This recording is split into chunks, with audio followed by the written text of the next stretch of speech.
নমস্কাৰ ষ্টুডিঅ'ত মই ফাতেমা আসমিন আৰু আপোনালোকে চাইছে গুৱাহাটী টাইমছ পুনৰ মানৱ সমাজক লজ্জানত কৰা এটা ঘটনা সংঘটিত হৈছে গুৰু শিষ্যৰ পবিত্ৰ সম্পৰ্কত কালিমা খানিলে প্ৰধান শিক্ষক অনিল নাথে এগৰাকী দুগৰাকী নহয় 22 গৰাকী ছাত্ৰীৰ সৈতে কুকাণ্ড কৰাৰ অভিযোগ উত্থাপন হৈছে প্ৰধান শিক্ষকগৰাকীৰ বিৰুদ্ধে ছাত্ৰীৰ সৈতে কুকাণ্ড কৰি নিলম্বন হৈছে ইতিমধ্যে লম্পট প্ৰধান শিক্ষক অনিল নাথ নিজ বিদ্যালয়ৰে 22 গৰাকী ছাত্ৰীৰ সৈতে জঘন্য কাণ্ডৰ অভিযোগ আৰু মৰিগাঁৱৰ এখন মাধ্যমিক বিদ্যালয়ৰ প্ৰধান শিক্ষক অনিল নাথক নিলম্বন কৰা হৈছে 22 গৰাকী ছাত্ৰীয়ে লিখিত অভিযোগ দাখিল কৰিছিল অনিল নাথৰ বিৰুদ্ধে ছাত্ৰীক নিজৰ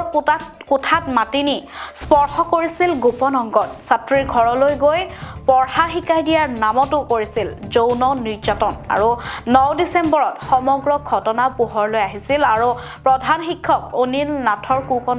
কুকাণ্ডৰ কথা 9 ডিচেম্বৰত পোহৰলৈ অহাৰ পিছতে বহু কেইগৰাকী ছাত্ৰীৰ ভাষ্যলৈ CWCৰ প্ৰতিবেদন দাখিল কৰিছে মৰিগাঁও জিলা প্ৰশাসনক আৰু মৰিগাঁও জিলা প্ৰশাসনৰ তদন্তৰ প্ৰতিবেদনৰ ভিত্তিতে লম্পট শিক্ষক অনিল নাথক নিলম্বন কৰা হৈছে এই মুহূৰ্তৰ এক ডাঙৰ খবৰ পুনৰ মানৱ সমাজক লজ্জানত কৰিছে এক ঘটনাই আৰু গুৰু শিষ্যৰ পবিত্ৰ সম্পৰ্কত কালিমা খানিলে প্ৰধান শিক্ষক অনিল নাথে আৰু কিয়নো 22 গৰাকী ছাত্ৰীৰ সৈতে কুকাণ্ড কৰাৰ অভিযোগ উত্থাপন হৈছে প্ৰধান শিক্ষকগৰাকীৰ বিৰুদ্ধে ছাত্ৰীৰ সৈতে এতিয়া কুকাণ্ড কৰি নিলম্বন হ'ব লগা হৈছে লম্পট প্ৰধান শিক্ষক অনিল নাথ নিজ বিদ্যালয়ৰে 22 গৰাকী ছাত্ৰীৰ সৈতে জঘন্য কাণ্ডৰ অভিযোগ উত্থাপন হৈছে মৰিগাঁৱৰ এখন মাধ্যমিক বিদ্যালয়ৰ প্ৰধান শিক্ষক আছিল অনিল নাথ আৰু ইতিমধ্যে এই প্ৰধান শিক্ষক অনিল নাথক এই নিলম্বন কৰা হৈছে আৰু 22 গৰাকী ছাত্ৰীয়ে লিখিত অভিযোগ দাখিল কৰিছিল অনিল নাথৰ বিৰুদ্ধে আৰু ছাত্ৰীক নিজৰ কোঠাত মাতি নি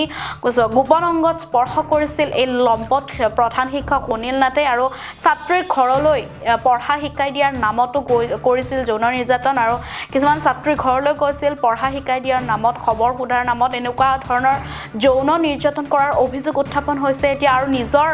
নিজ বিদ্যালয়ৰে 22 গৰাকী ছাত্ৰীয়ে এতিয়া অভিযোগ দাখিল কৰিছে আৰু নিজ বিদ্যালয়ৰ ছাত্ৰীক নিজৰ কোঠাত মাতি নি গোপন অংগত স্পৰ্শ কৰাৰো অভিযোগ উত্থাপন হৈছে আৰু 9 ডিচেম্বৰত যেতিয়া গোটেই যি সমগ্ৰ ঘটনা পোহৰলৈ আহিছিল আৰু প্ৰধান শিক্ষক অনিল নাথৰ কুকাণ্ডৰ কথা সকলোৱে গম পাইছিল আৰু বহু কেইগৰাকী ছাত্ৰীৰ ভাষ্যলৈ